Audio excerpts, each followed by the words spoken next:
నంద్యాల జిల్లాలో దేవి నవరాత్రి వేడుకలను ఘనంగా నిర్వహిస్తున్నారు. ఈ రోజు దుర్గమ్మ అమ్మవారు మహాలక్ష్మి అవతారంలో భక్తులకు దర్శనమిస్తున్నారు. బైర్మల్ వీధిలో 10 రూపాయల నుండి 500 రూపాయల వరకు కరెన్సీ నోట్లతో అమ్మవారిని అలంకరించారు.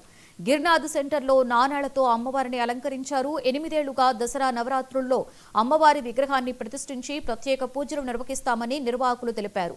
నోట్లు నాణాలతో అలంకరించిన మహాలక్ష్మి అమ్మవారిని చూసేందుకు భక్తులు తరలివచ్చారు.